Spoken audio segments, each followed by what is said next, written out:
Hello readers, मैं विनय गौर आपका अपने चैनल में हार्दिक स्वागत करता हूं। रीडर्स, आज मैं class 10th English language and literature का poem a tiger in the zoo, इसके शॉर्ट समरी, एक्सप्लेनेशन और एमसीक्यू क्वेश्चंस जैसे कि एग्ज़ाम में आने वाले हैं, उस तरह से मैं आपके सामने लेकर इसे उपस्थित हुआ हूं। अगर आप मेरे चैनल पर पहली बार आए हैं तो इसे सब्सक्राइब कर लें और वीडियो को अंत तक देखें। अगर वीडियो अच्छा लगता है तो इसे लाइक करें और अपने फ्रेंड्स में शेयर भी करें। थीम है the poem describes the captivity of the tiger, a wild and ferocious animal. The tiger's cage. The tiger is in the cage and the zoo authorities has captivated a wild and ferocious beast whose skin is bright colored। एक खतरनाक जानवर को उन्होंने captivate कर रखा है, पिंजड़े में बंद कर रखा है, जिसकी स्किन ब्राइट कलर की है। The victim has no choice expect move around in the small cage very uncomfortably, taking only a few steps. But his steps are not audible as his feet are too soft as velvet. Though furious due to his captivity, the tiger tries to control his fury in his quick walk. Tiger उस पिंजड़े में कुछ ही कदम चल पाता है, वह uncomfortable है और उसके पैरों के चलने की भी कोई आवाज़ नहीं है क्योंकि उसके पैर सॉफ्ट हो चुके हैं और वह अपनी कैप्टिविटी से काफ़ी नाराज़ है, लेकिन वह चुपचाप रहता है। The tiger has been locked into a cell very small and made of strong building material. The fierce tiger can neither attack not terrorise the visitors as his captivity has restricted his movement. The tiger feels very helpless. पिंजड़े में बंद किया हुआ tiger, एक बहुत ही मजबूत पिंजड़े में बंद किया गया है और वह न तो किसी को अटैक कर सकता है, न ही किसी को डरा सकता है, और वह अपनी कैप्टिविटी के कारण अपने आप को असहाय महसूस करता है। Powerless and grief stricken. The tiger spends a restless day but his nights too is not restful. The noise of the patrolling vehicles keep on disturbing him the entire night and he silently and helplessly looks at the stars। Tiger का दिन बहुत ही restless गुजरता है, बेचैनी में गुजरता है, और ऐसी ही उसकी रातें होती हैं क्योंकि जो जू में जो पेट्रोलिंग करने वाली कारें होती हैं लगातार उसको डिस्टर्ब किए रहती हैं और वह रात में चुपचाप हेल्पलेस होकर तारों को देखने के सिवाय और कुछ नहीं कर सकता है। लेकिन पोइट यहाँ पर दूसरा फेस प्रेजेंट करता है, द टाइगर इन द जंगल। अगर वह जंगल में होता तो क्या होता? If free the tiger would have attacked his prey silently from behind the long grass near the water bodies. अगर वह जंगल में होता तो वह चुपचाप से अपनी शिकार पर होता और वाटर होल्स जहाँ पर पानी होता है और जहाँ पर बहुत सारे जंगली जानवर पानी पीने आ सकते हैं, वहाँ पर वह चुपचाप घात लगाकर उनकी शिकार की प्रतीक्षा करता। If free the tiger would have glowed around the houses at the outskirt of the forest and terrorized people with his sharp tooth and claws. और अगर वह फ्री होता तो वह घरों के आसपास, कॉलोनीज़ के आसपास दहाड़ता और लोगों को जो कि वहाँ पर रहता उनको अपनी आवाज़ से और उनके पंजे दिखाकर, अपने क्लॉज दिखाकर उन लोगों को डराता। Conclusion. The tiger's natural habitat in jungle where he could move freely and catch his free. The tiger's fearlessness, pride and freedom has earned him worldwide fame, but his sheer captivity has ruined all। Tiger एक जंगली जानवर है और उसकी जो fame है, उसकी जो फियरलेसनेस है, उसका जो प्राइड है, वह सबसे ज़्यादा उसको एक फेम देता है, लेकिन उसकी कैप्टिविटी ने, उसकी कैद ने उसको ख़त्म कर दिया है। So it is all human being who are responsible for the sad stand of tiger who want to drive pleasure by looking at him. So यहाँ पर पैराग्राफ वाइज अब हम लोग पैसेज को पढ़ेंगे। He stalked on his vivid steps the few steps of his cage on pets of velvet quit in his quiet race. So the bright skin tiger imprisoned in a cage walks proudly with only a few steps in a cage as is too small to move with ease. He is furious due to his imprisonment or displaying no restraint. He walks silently on his velvets like pets. Tiger को एक पिंजड़े में बंद कर दिया गया है और वह अपने कैद से खुश नहीं है और दुखी होकर असहाय होकर वह अपने छोटे पिंजड़े में कुछ कदम चलता है और हेल्पलेस होने के कारण वह अपनी बेचैनी को प्रकट भी नहीं कर पाता है। He should be lurking in shadow, sliding through long grass near the water hole where plump deer pass.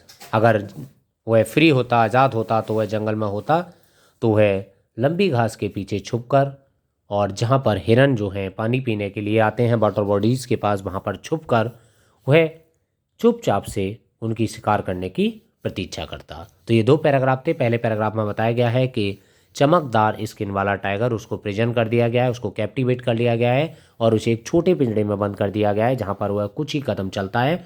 और अगले पैराग्राफ में बताया गया है कि अगर वह फ्री होता तो वह जंगल में होता और किसी वाटर बॉडी के किनारे वह अपनी शिकार की प्रतीक्षा कर रहा होता। He should be snarling around houses at the jungle's edge, warring his white fang, his claws, terrorizing the village. अगर वह आज़ाद होता, if the tiger were free, he should have terrorized the people at the outskirts of the jungle with his white teeth and sharp claws. अगर वह आज़ाद होता तो वह जंगल के किनारे रह रहे लोगों को अपने सफ़ेद जो मसूड़े हैं और दांत हैं उनको दिखाकर और अपने पंजे दिखाकर उन लोगों को टेरराइज करता। But he is locked in a concrete cell, his strength behind bars, stalking the length of his cage, ignoring visitors. लेकिन टाइगर अब पिंजड़े में बंद है, उसका हैबिटेट छीन लिया गया है। Not only the tigers but also his strength lies imprisoned. केवल टाइगर ही नहीं, उसकी जो शक्ति है, उसका जो आत्मविश्वास है, वह भी इम्प्रिजन कर दिया गया है और वह पिंजड़े में बंद है। He walks around proudly, not paying any attention to the visitors. उसका चलने का अंदाज वही है, लेकिन वह लोगों की ओर ध्यान नहीं देता है। लास्ट पैराग्राफ रहेगा, He hears the last voice of at night, the patrolling cars, and stars with his brilliant eyes at his brilliant stars.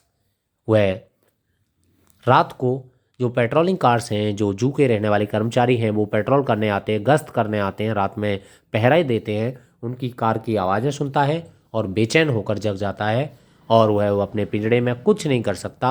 वह केवल अपनी असहाय आँखों से आकाश की ओर जो चमकते हुए सितारे हैं, तारे हैं, उनकी ओर वह देखता रहता है। तो ये हमारे पैसेज की पूरा एक्सप्लेनेशन था। अब हम MCQ क्वेश्चंस की ओर बढ़ेंगे। फर्स्ट पैसेज है, he stalk in his vivid steps the few of his cage on pads of velvet quiet in his quiet raise.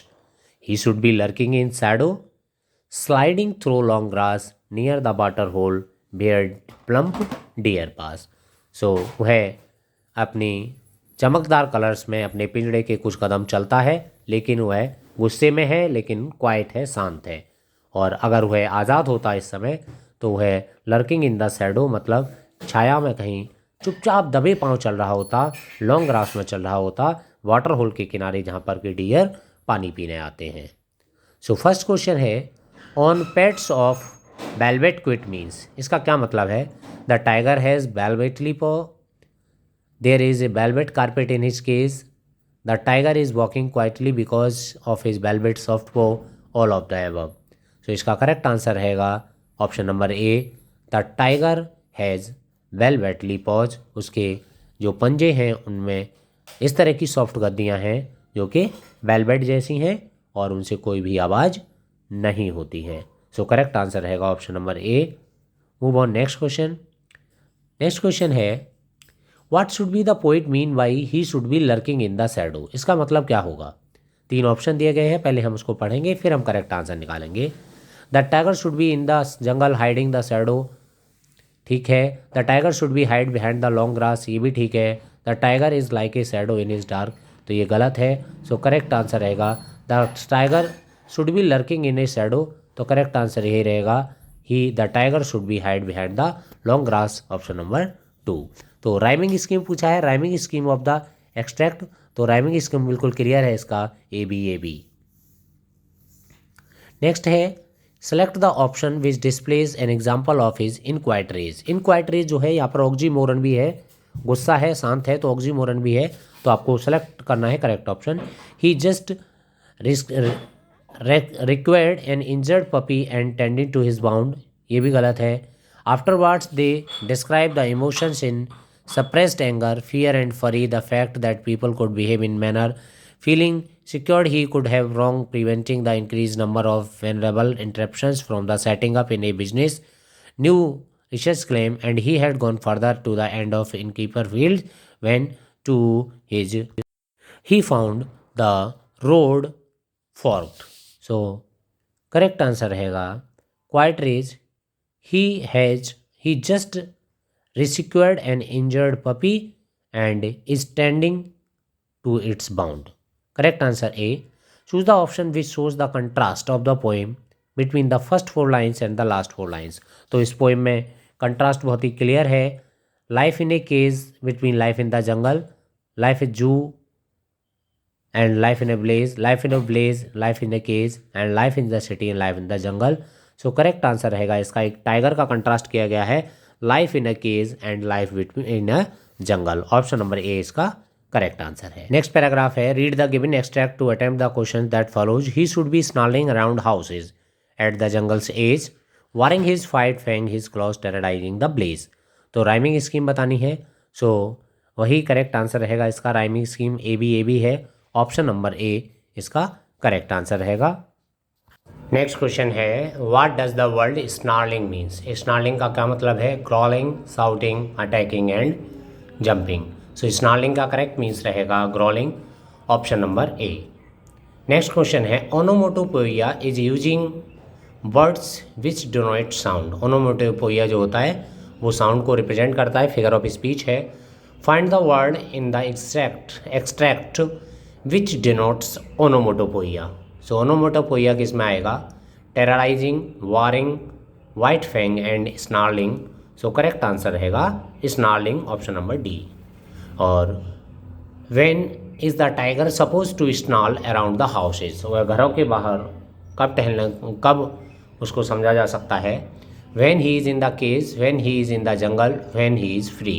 So correct answer कौन सा रहेगा, so option number 2 and 3 correct रहेंगे, when he is in the jungle and when he is free, option number C correct रहेगा इस question का। और आखिरी प्रश्न है इसका, who has written the above lines, Robert Frost, Leslie Norris, Crowlin Wales and John Berryman. Correct answer option number B, Leslie Norris. Correct answer है option number B. So ये आज की सीरीज़ का आखिरी प्रश्न था। रीडर्स, मैं पुनः आपके सामने जल्दी क्लास 10th के इसी तरह के एग्ज़ाम रिलेटेड मटेरियल को लेकर पुनः उपस्थित हूँगा। वीडियो देखने के लिए धन्यवाद। अपने रिव्यू कमेंट बॉक्स में ज़रूर दें। Thank you, have a nice day.